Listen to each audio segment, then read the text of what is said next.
अगर आप यहाँ से हिले तो मैं आपके घर पुलिस भेज दूंगा। आपके पास एक फेक कॉल आता है एक सीबीआई ऑफिसर का, वो आपको आइसोलेट करेंगे, बोलेंगे आपको इस सीट को छोड़ के कहीं नहीं जाना है। जब वो ट्रेस करते हैं तो उनको पता होता है कि आपके अकाउंट में कितना पैसा है। अभी तो एक चीज़ और हो गई है, वो बच्चों को भी हैक करने लगे। उसके बाद वो वीडियो कॉल करेगा कि इस ज़माने के कुछ पैसे तो लगेंगे। रेडियो महाराष्ट्र, मैं हूं आरजे सागर। आज का ये पॉडकास्ट दोस्तों बहुत स्पेशल होने वाला है आपके लिए, क्योंकि हमारे साथ हैं mister Dheeraj Sharma. He is the founder and CEO of iSecServe, cyber security expert हैं। और आज हम बात करेंगे एक बहुत ही कॉमन स्कैम की जो पैन इंडिया में होता है, ठीक है, जिसके बारे में शायद आपको नहीं पता होगा, बट ट्रस्ट मी, ये आपके लाखों करोड़ों रुपए बचवा सकता है अगर आपने इसके बारे में जान लिया तो, which is digital arrest. Dheeraj sir, सबसे पहला सवाल मेरा आपसे रहेगा, please tell us about this scam digital arrest. क्या है ये? सबसे पहले धन्यवाद आपका इस शो पे मुझे इनवाइट करने के लिए। अगर आप डिजिटल अरेस्ट की बात करें तो ये अगर हम इसको दो वर्ड में डिवाइड करें तो डिजिटल एंड अरेस्ट दो वर्ड इसमें आते हैं। तो ये टर्म्स को टेक्निकल टर्म्स नहीं है, ये एक कॉमन टर्म्स अभी जनरेट हुई है, जिससे कि जब से लोगों को पता चला है कि कोई डिजिटल अरेस्ट करके कोई चीज़ होती है। ये एक फेक टर्म है, टेक्निकली ऐसी कोई टर्म नहीं होती। लॉ में हमारे कोई ऐसी टर्म है ही नहीं डिजिटल अरेस्ट के नाम से, लेकिन फिर भी लोगों को, हज़ारों लाखों लोगों को इसी डिजिटल अरेस्ट के नाम पे लूटा गया है। इसमें क्या होता है कि आपके पास एक फेक कॉल आता है एक सीबीआई ऑफिसर का या किसी नेवी ऑफिसर का, और आपको आपके जो पर्सनल डेटा है उससे के साथ वेरीफाई करा जाता है। आपको फ़ोन आएगा, आपसे पूछेंगे कि आपका नाम आकाश शर्मा है। हाँ जी, मेरा नाम आकाश शर्मा है। आपका आधार नंबर ये है, आपका पैन नंबर ये है। वेरीफाई करने के बाद आपके और यूज़र के और हैकर के बीच में एक बिलीफ सिस्टम बन जाता है।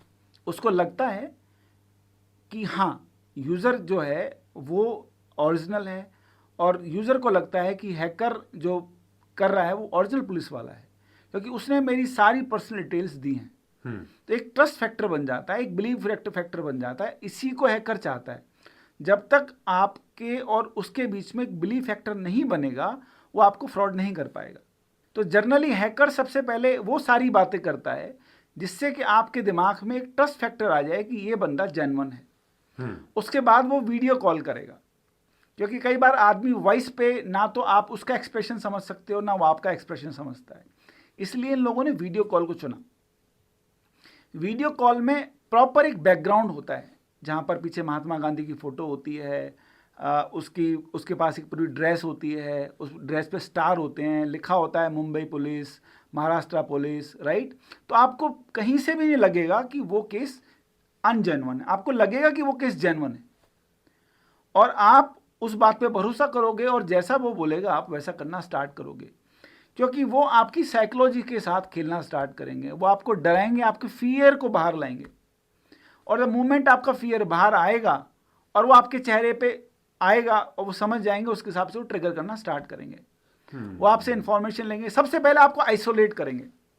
सबसे पहला स्टेप होता है इसमें आइसोलेशन। वो आपको आइसोलेट करेंगे, बोलेंगे आपको इस सीट को छोड़ के कहीं नहीं जाना है।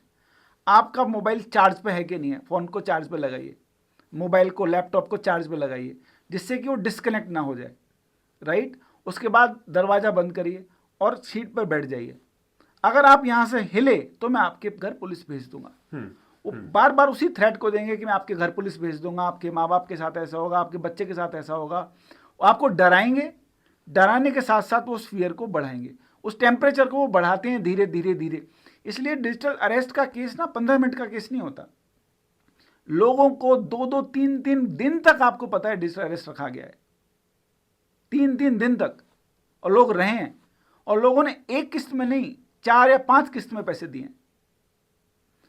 उसमें क्या होता है कि सबसे पहले वो ट्रस्ट फैक्टर बनाते हैं, विश्वास दिलाते हैं कि हम रियल हैं। उसके बाद वो सारी स्टोरियां उसके आसपास बुनना स्टार्ट करते हैं, और आपके दिमाग में एक ऐसा इल्यूजन पैदा कर देते हैं कि आपने कुछ गलत करा है और आप फंसने वाले हो। अब आपको लगता है कि अगर मैं डर गया और मैंने कुछ गलत करा है तो मुझे 10 लाख, 20 लाख, 50 लाख का लॉस होगा। पहले वो एक फिगर दिमाग में लाते हैं कि आपको 50 लाख का लॉस होने वाला है। जब वो फिगर आपके दिमाग में सेट हो जाएगा कि 50 लाख का लॉस होने वाला है, उसके बाद वो अपनी कॉस्टिंग पे आते हैं। फिर आपको बोलते हैं चलो एक काम करो, आप 10 लाख, आप जेन्युइन आदमी लग रहे हो, आप शरीफ आदमी लग रहे हो, आप क्योंकि आप अपने आप को ना पुलिस के सामने हमेशा हमारी आदत होती है कि हम अपने आप को गरीब, एक ऐसा कमज़ोर बताएं कि जिससे कि वो आपको दया करे। फिर वो वही दया करता है आपके ऊपर, बोलता है कि नहीं हाँ ठीक है यार, आप शरीफ आदमी हो, गलत फंस गए हो। हमारे पास दिन रात ऐसे लोग आते हैं, हम आदमी को आवाज़ से पहचान लेते हैं, आप बहुत शरीफ आदमी हो। परंतु अब ये क्या करना, केस तो मुझे दबाना पड़ेगा, केस दबाने के लिए कुछ पैसे तो लगेंगे।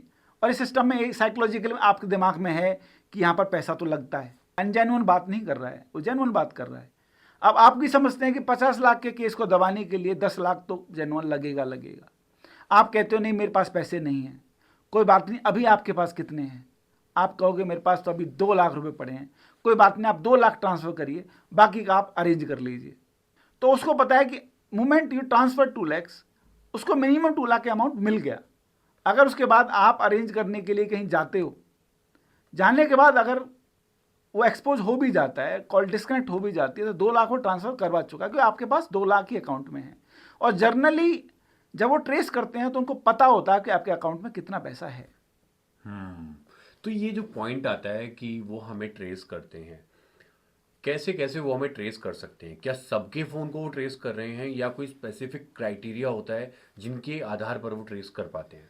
देखिए क्या होता है कि हैकर्स ना आपकी जो फेसबुक की एक्टिविटियां हैं, आपकी इंस्टा की एक्टिविटियां हैं, आपके अदर जो हैं, उनसे आपको ट्रेस करते हैं। हम्म। हम अगर कोई इंसान जा रहा है, प्लेन से इधर उधर जा रहा है, 5 स्टार होटल में बैठ के खा रहा है, तो आपको पता चल जाएगा ये पैसे वाला इंसान है। बहुत इजी है ट्रेस करना, उसके ड्रेसअप सेंस से, उसके एक्टिविटी से। उसके बाद वो उसको आइडेंटिफाई करेंगे, उसके सिस्टम में कोई ना कोई मेलिशियस कोड डालेंगे, उसके थ्रू उसकी इंटरनल डेटा जो है वो एक्सेस करेंगे। ये मैलिशियस कोड कैसे डाला जाता है? मेलिशियस कोड को डालने के बहुत तरीके होते हैं। मेलिशियस को स्पूफिंग के थ्रू डाल सकता है। अगर आप पब्लिक वाईफाई एक्सेस करते हैं तो उसमें मैड इन मिडल, मतलब आपको जो ट्रैफिक आप ट्रांसफ़र कर रहे हैं इधर से उधर, उसमें एक स्पूफ डाल के, एक कोड डाल के आपके मोबाइल में ट्रांसफ़र करा जा सकता है। दूसरा तरीका होता है कि आपको लिंक एक दिया जाएगा किसी न किसी एक मेल के थ्रू, या एक मैसेज के थ्रू, या एक व्हाट्सअप कॉल के थ्रू, व्हाट्सअप मैसेज के थ्रू आपको एक लिंक दिया जाएगा। आप उस लिंक पे क्लिक करेंगे, लिंक क्लिक करते ही आपके एक कोड इंस्टॉल हो जाएगा। आज की डेट में तो व्हाट्सएप पे पिक्चर आती है, कोई पिक्चर आ, जैसे आपने पिक्चर डाउनलोड करी, वो कोड डाउनलोड हो जाएगा। तो डाउनलोड कोड करना एक क्लिक के ऊपर है। आपने कहीं गलत जगह क्लिक किया, आपका कोड डाउनलोड हो गया। और वो कोड ऐसा नहीं है डाउनलोड होते कुछ बम फट जाएगा मोबाइल आपका। आपको पता पड़ जाएगा कि मोबाइल आपका इधर उधर ऐसी एक्टिविटी कुछ नहीं करेगा, शांत रहेगा, कुछ नहीं करेगा। वो धीरे धीरे वो इन्फॉर्मेशन वो आपका पास ऑन करता रहता है हैकर्स को। और धीरे धीरे उनको आपकी जानकारी, जब उनको लगता है कि हमारे पास पूरी जानकारी है बंदे की, अब हीट मूवमेंट है, अब इसको हम क्रैक कर सकते हैं, उसके बाद वो एक प्लान बनाते हैं। आपके को कॉल के थ्रू, किसके थ्रू आपको कॉल करेंगे, और जो भी उनका एग्जीक्यूशन प्लान होगा उसको एग्जीक्यूट कर देंगे।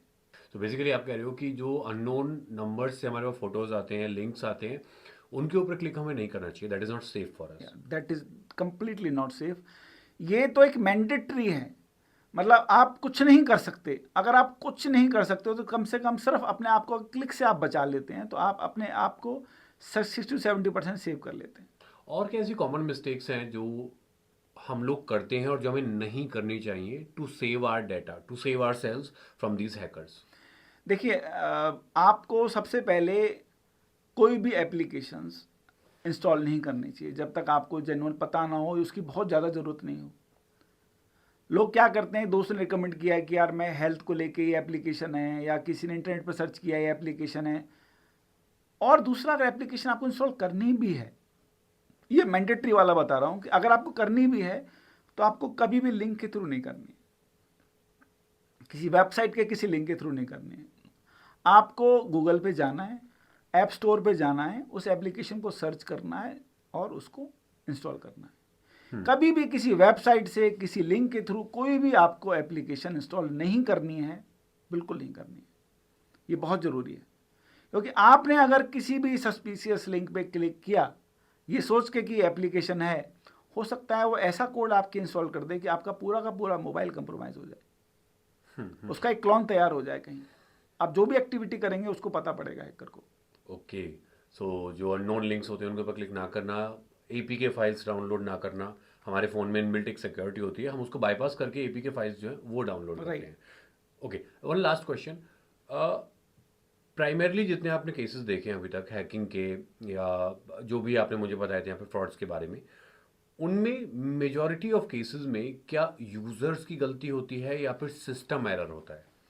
देखिए 95% यूजर्स की गलती होती है, क्योंकि हमारा जब सिस्टम तैयार होता है, हम सॉफ्टवेयर डेवलपमेंट कंपनियों का हम कंपनियों के साथ काम करते हैं, तो वहाँ पर हम बेस्ट प्रैक्टिसेस करके बहुत सारी सर्टिफिकेशंस, बहुत सारी प्रैक्टिसेस कंपनियां अडॉप्ट करती हैं जो डेवलप करती हैं। तो ड्यूरिंग दैट डेवलपमेंट वो हर चीज़ का ध्यान रखते हैं, राइट। वो ऐसा कोई भी कोड उसमें नहीं डालते कि जो अपने आप वो उसको एग्जीक्यूट कराया जा सकता। लेकिन आप एज ए यूज़र अगर किसी को अलाउ करोगे, तब एप्लीकेशन ओनर या एप्लीकेशन OEM कुछ नहीं कर सकता। और 95% लोग अपने आप ही अलाउ करते हैं किसी को अपना एक्सेस देने के लिए। वो दूसरी बात है कि उसको पता नहीं होता कि वो आपसे आपका एक्सेस मांग रहा है, वो आपसे कुछ और मांग रहा होता है, आपको लगता है कुछ और ले रहा है, लेकिन वो आपका एक्सेस ले रहा होता है। जैसे कि आपसे बोला गया कि आप ये एक एक्टिविटी है, आप अगर इस पे लिंक पे क्लिक करेंगे तो आपको ये रिवॉर्ड मिलेगा, राइट। अभी तो एक चीज़ और हो गई है, वो बच्चों को भी हैक करने लगे हैं। बच्चे आजकल गेम खेलते हैं मोबाइल पे। ऐसे बहुत से केस मिले हैं जिसमें बच्चों के थ्रू गेम पॉइंट देने के नाम पर बच्चों के साथ मिलिशियस कोड इंस्टॉल करा लिए गए हैं। एक सॉफ्टवेयर उनको बोला है कि इस लिंक पे क्लिक करो, ये सॉफ्टवेयर इंस्टॉल कर दो, बच्चे इंस्टॉल कर देते हैं, उनको 500 पॉइंट मिल जाते हैं। तो एंड ऑफ द डे आप ही वो बंदे हैं जो किसी हैकर को अलाउ कर रहे हैं अपने सिस्टम में आने के लिए। अगर आप अपना सावधानी रखें, आप हर एक्शन मैच्योरिटी से करें, हर लिंक पे क्लिक ना करें, अननोन चीज़ को अवॉइड करें, अपना password time to time reset करते रहें, पैचेस अपडेट करते रहें, आपकी प्रोबेबिलिटी उतनी ही कम हो जाएगी हैक होने की। So wonderful, so wonderful. I am done with my question sir, thank you so much for coming here. मतलब बहुत सारी इनसाइट्स और बहुत सारी चीज़ें आपने बताई जो हमारे काम की रही। Thank you so much. Thank you Sagar, आपने इस शो पे मुझे इनवाइट किया और मैं शायद यूज़र को कुछ इंसाइट दे पाया। और अगर हम इस एक्सरसाइज से कुछ लोगों को बचा पाए इस डिजिटल अरेस्ट से या किसी और केस से, तो शायद हमारा ये शो अपने आप में वैल्यूबल रहेगा। Thank you so much. Alright दोस्तों, तो आज हमने मिस्टर धीरज से बात करी एंड आई होप ये आपके लिए काफ़ी हेल्पफुल रहा।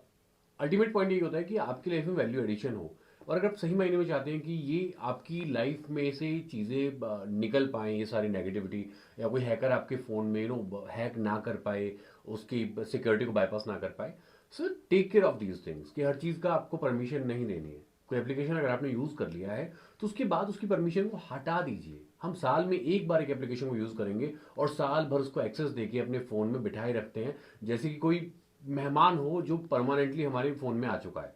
तो ये तमाम चीज़ें हैं जो हमारे एंड पे गलतियां होती हैं, इनसे अपना बचाव करें।